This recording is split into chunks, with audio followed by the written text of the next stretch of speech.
So today I'm going to be looking at one of my favorite archers' technique. I'm going to be looking at Hyun. We'll analyze his technique together, and for those of you who are not familiar with him, he's one of the OGs of the archery world. From 2004, he set the world record in the 70-meter ranking round at 687, and then over the next 11 or 12 years just nudged that record up again and again. I think he beat his own world record 5 times in a row. Got it to 699, and then finally in 2016, Kim Woo-jin, current Olympic champion, got 700. So today we're going to be looking at his technique. We're going to be diving deep into lots of different things that you can learn from him, and we're going to get right into it. First, before we do though, I want to share with you 3 things. Go to my website if you haven't already. You can get a free email every Friday from me with 3 tips that I send out. Super quick to read and completely free. So you can put your email address in here, onlinearcheryacademy.com, and get that free email. Loads of people love this. I think now there's about 6,500 people worldwide read this every week. The second thing I want to show is you can also click and become a member. This video on YouTube today is going to be the cut version, and for my members, you're going to see the extended version of this video. There's going to be 3 extra things that I want to share about Im Dong-hyun's technique, and that will be available only for members. So you can click on become a member, you get all of this, you unlock access to every single technique guide, the full technique guide for every part of the shot on my website. You get weekly video content from me, access to submit questions for Q&As that I do for my members in my community, tips from the world's best archers, Kim Woo-jin, Steve Weiler, Bryony Pittman, so much more. You can read that in your own time, and you get all these technique guides, the full guide of everything. And yeah, no brainer to sign up. I wanted to make this accessible to everyone, so it's just £2.99 a month. It will probably have to go up very soon, that price. Lastly, the third thing, if you haven't checked my courses out already, definitely go and check those out. There's a beginner course which takes you from complete beginner to competent club level archer that we've got here. And then I've got an advanced course as well, which literally teaches you every single thing you need to know. I'll show you some of the sections here that you can see. But essentially we've got all these sections covering literally every part of the shot: stance and posture, set position, setup, draw and full draw, everything you need to know. Like I've said before, there's a 100-day money-back guarantee on my courses. So you can try it for 100 days. If you're not happy, send me an email, I'll give you a full refund. Only one person ever has asked for a refund. That's all I'll say about the courses. So enough with the promo. I just wanted to get that out of the way at the start of the video. But hopefully you check those out. And now we're going to have a look at Im Dong-hyun's technique. There's a lot to look at here. I actually want to start with a different video that I've got up here. So I want to bring this over, and we'll get rid of this one for now. And I want to make this a bit bigger for you so you can see it. But the first thing I want to talk about is, I think Im Dong-hyun's posture and stability on the shot is one of the best in the game. And this video was taken at the Athens practice field all the way back in 2004. And I just want you to have a look here. From this 6 o'clock angle here, have a look, if I get my brush up here, at the posture and the stillness of the back of Im Dong-hyun here. This is really, really key in every archer, but because of this angle here, you can really see this quite clearly. Have a look at this 6 o'clock angle. I'll let it play. Look how still his body is, completely through the shot, and then on the release as well. This is just I want to show you again from this angle because it's so important. Look at, I'm going to play at half speed. Look at this. This is just absolutely excellent posture. Head position is absolutely still throughout. I mean, it looks like he's absolutely like a statue here, completely unmoving, and then on release, super still as well. And this was always one of Im Dong-hyun's kind of best attributes to his technique, because his head is so still through the whole shot. It then helps his spine be still through the whole shot. And his whole body just has such a great platform of stability that he can then go on to the next thing that I want to look at, which is that he can then go and do a really big movement in his shot and keep his shot really dynamic without moving all over the place, because this is really key. A lot of people, they try and make their shot dynamic, but they don't have the foundation of the posture, and then they end up moving all over the place. You have to have that central stability, and then you can do that movement that I mentioned about. So this is what's really great, and we can see this as well if on this zoomed out shot, if we go back to normal speed, and we can see this here as well. Let's press play. Just how still he is in his body here. And I want to show you another video here on release as well. You can see he's expanding, super still on release. I've got another video here that I want to show you, and this one here, if we bring it over, shows the same thing. The first one is a little bit too zoomed in, so we're going to go to the second one. And the camera is moving, but look at this.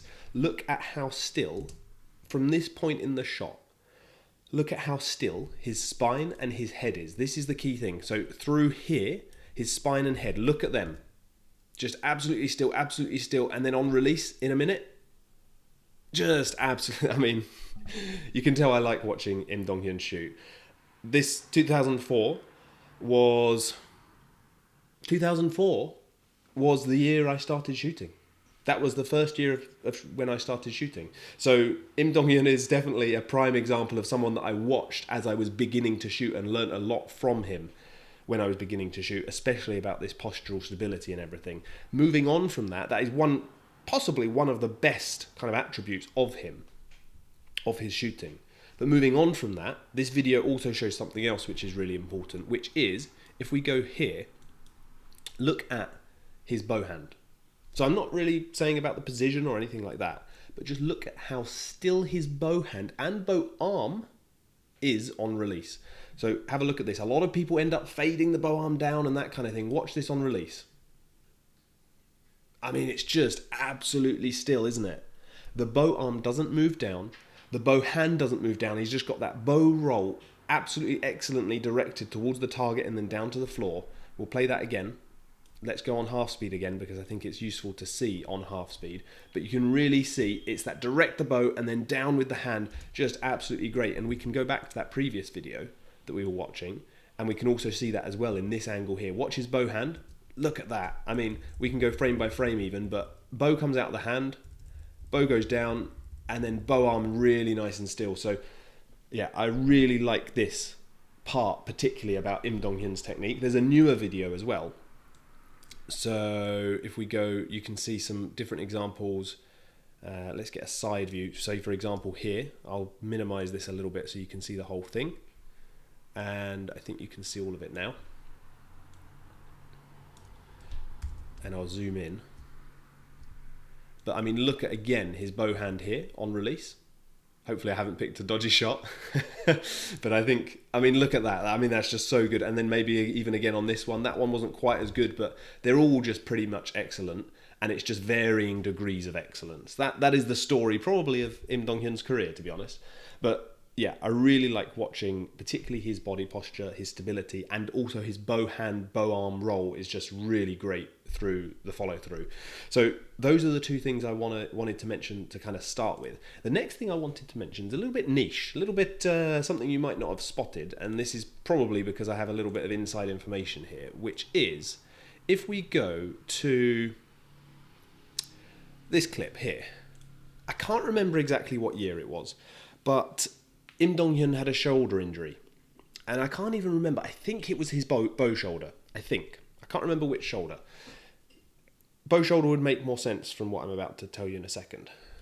Anyway, he had a shoulder injury, and he was going through kind of rehab and rehabilitation from that, and getting back to full strength. And what I want to show you here is if we zoom in, it's a little bit hard to see because it's pixelated, but he's just got one stabilizer weight. So he's got the HMC Plus Win and Win stabilizers here. He's got one stabilizer weight on each side rod. Can't quite see what he's got on the long rod there, but maybe we can find from a different angle if we find that same event. That was the London test event there. So there's a couple more clips from that as well. If we go to, for example, can't quite see again that one. Maybe we can see in this one. It's kind of hard to see how many weights he's got on the end stabilizer, but it's only going to be a couple. It's only going to be 2 or 3. My point here is, I always go on about stabilizer weight and how it doesn't matter as much as you think. You don't need a massive amount of stabilizer weight. There is someone here, Im Dong-hyun, who is at the top of his game at the London test event. You can see this says London prepares here. That was the London test event. He actually broke, that was one of the times, I think that was the 4th time he broke his own world record in the ranking round. I can't remember what the score was because at the London Olympic Games, he shot 699. At the test event, maybe it was, I can't remember, maybe it was 697 or something like that. Whatever it was, He set that with this stabilizer setup, with this stabilizer weight. And I get a lot of questions about how to set up your stabilizers, weight on the front and the sides and that kind of thing. And I'll cover that in a video in my community for my Online Archery Academy members, because I want to cover that a bit more. But just on this topic, I just wanted to highlight that you don't need a lot of stabilizer weight, and you can still shoot like a 697, even with one side weight on your side rods. That's the point I wanted to make here. And then as he kind of got better from that injury, you can see in some of the later clips here, he starts putting a little bit more weight on in terms of the stabilizers, at least. Not weight on like that, but you can see here he's got 2 weights now on the stabilizers. They're the disc weights, so I think they're also a little bit heavier. Possibly they're tungsten, you never know as well. But essentially, as the years went on, he ended up putting some more weight back on his stabilizers. You can see again here from that side angle, just the one single weight, just the 1 ounce on the side rods. HMC Plus is a light stabilizer already. And yeah, I just wanted to kind of highlight that because I know a lot of people kind of get carried away with the weights on the stabilizers in particular. The next thing I wanted to mention, there's 2 more things I want to mention in this video, and then there's kind of 3 things that I want to mention for my members, like I said before. The next thing I want to mention is the elbow line, and we're going to go back to this video here for this. So we're going to go back to this view here. I want you to just watch. I always go on about this draw elbow line and how important this is. Even so, I did a video on Ojin Hyek's technique previously. If you haven't seen that, you can find it on the channel. But I talked about that and how in that video, I talked about how even though maybe his alignment through his front shoulder is maybe a little bit back and kind of unconventional, even with that permitting, his draw elbow, Ojin Hyek's draw elbow line was really, really great. And we can see another similar thing here. I'm going to draw this arrow like this. Obviously the arrow is not going up, but what I'm trying to show you here is the line between Im Dong-hyun's elbow and then the string and the bow, because you can see the string is in line with the limbs here, so that means we're directly looking down the bow, and you can see how good his elbow line is and his alignment is at this point in the shot. So again, I wanted to highlight this because even if maybe your shoulder alignment isn't quite as good, this elbow line is a really, really great thing to have. It's not, I would love to say it's essential, but there are examples of archers who don't have a great elbow line that do shoot very well still.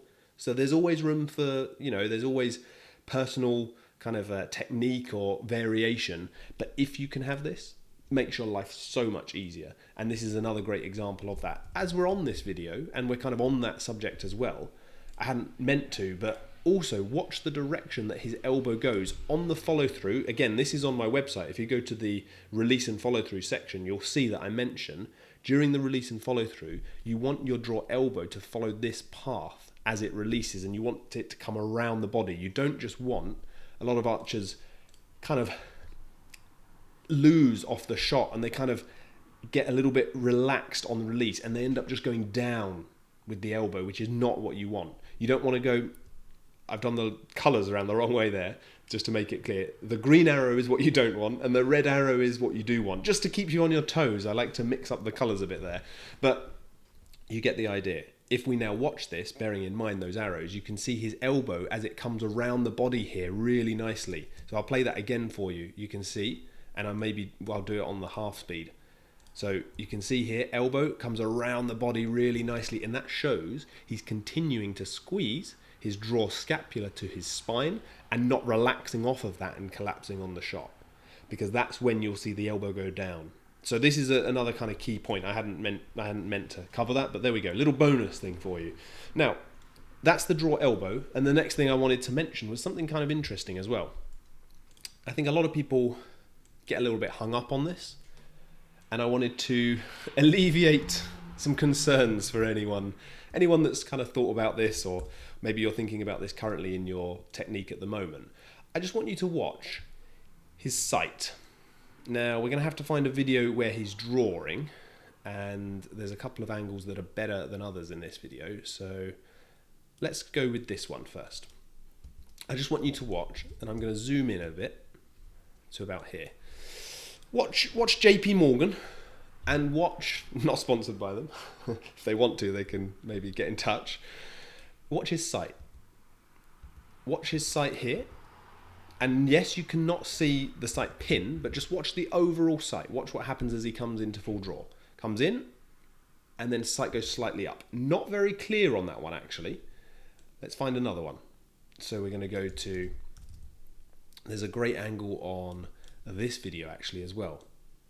Let's go to here and scroll over. Now watch the sight. We're going to scroll over here, and I'll go half speed so you can see it. Watch the sight, where it is here. Can you see that? So that's just above here. You've got like a fence where people are walking. I think that's clear enough for you to see. Comes in, and then did you see that? So let's go back again slightly, just so you can make sure you can see that. So he's going to draw in. His sight comes down as he draws, normal, and then it goes way back up. Okay, so let's now watch that on normal speed, just again. So let's scroll back through. He draws up, comes down, sight goes back up. My point is with this, a lot of people get caught up and they've heard somewhere, and maybe I've said this a couple of times before, that ideally you don't want your sight to dip below the gold because it's essentially it takes more effort and it's hard to bring it back up. It can also make your bow shoulder, it's a little bit more effort on there, it can make it harder to keep that line. So if possible, you want to avoid coming down and then coming back up with this bow arm and hence the sight and that kind of thing. However, the reason I wanted to share this today is for some people, they find that when they draw and have a good movement in their draw, they keep their balance, they keep moving through the shot and they don't stop. Some people find it really hard to avoid dropping below the target. And I wanted to show this today to kind of show that it's okay. Yes, try and work on it. If you can eliminate that, it's better. But if you've tried and you really feel that your balance, and maybe having a coach look at it as well, that your balance is better, you can keep moving better, you don't have to stop and check where the sight is and all that kind of stuff. If you really feel that is actually better, it's a compromise. So this is why I wanted to mention it. I think there's another maybe on this angle as well. I'm not sure how visible it will be. No, it won't be visible from that angle. But there is another angle in this video that I wanted to show. I'll try and find which clip it was because there's too many that I looked through when I was preparing for this video. But maybe it's this one. It's quite clear. Even there, you can see it's really clear that even late in the draw, once he's got into anchor, so here he's drawing down below the chin, he draws down, then now the sight, the bow is going to come up because now his hand is here and then he's going to go up towards the chin. So he's gone to the neck, hand to the neck, rather than string to the face. This is actually something that I mentioned in one of my emails. So this is another reason you should sign up to that email newsletter. I give tips like this all the time. So one of the tips I mentioned is beginners often try and place the string on the face because they're told to at beginners courses, and then this sticks with them. But instead of thinking string to the face, you want to feel like you're bringing your hand to the neck and then up to the jaw. And this is a great example of what Im Dong-hyun is doing here. So string, the hand to the neck, now hand comes up to the jaw, and as he does that, the sight moves. So if we go back there, you can see the sight move up, and then it moves up even more. So even that late in the shot, his sight essentially is below his aiming point. So again, I just wanted to show this to show you that it's not the end of the world if you do have a bit of a sight dip. Have a work on it, see how it works in your shot. But the overall thing I wanted to mention is it's more important to keep the balance in your shot. It's more important to keep the movement than fixate on keeping the sight absolutely still and preventing it going below the gold. That's what I wanted to mention with that. And actually, there's one more point I want to mention in this video, which is that movement that Im Dong-hyun does. If we go to here and we go to a zoomed out view, one of the things he does so well in the shot is keep that movement going through the whole shot. So he comes up, keeps moving, comes in, doesn't have a setup for him, similar to Kim Woo-jin, keeps moving at all points through the shot. This is one of his great traits and great strengths as well. And look at the timing of his shot. The draw, again, like I've mentioned with so many other Korean archers, if I actually share the screen there so you can see it. The draw, like I've shared with so many other Korean archers, is so quick. He doesn't waste too much energy, and then he can use that energy to have a good release. This is what's really key. Draws in really quick, just a couple of seconds, probably about 4. Let's have a look. How long does it take from this point in the shot, mid-draw? The time here is on 30, and then full draw and release, it's going to be on 33, isn't it? 35. Oh, it was a long hold for him, that one. But you get the point. So the timing and the rhythm and the balance that he keeps in the shot is way more important than just making sure that sight never dips below the gold. So it's about setting those priorities.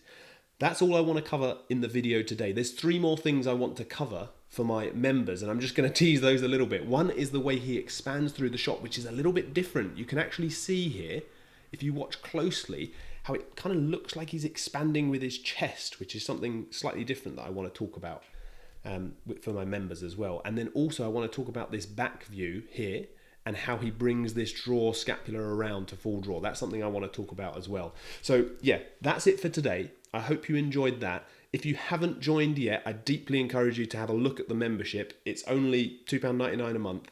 You can cancel at any time as well. Everyone loves it in there. I hope to see you in there. If not, I'll see you next week for another video here.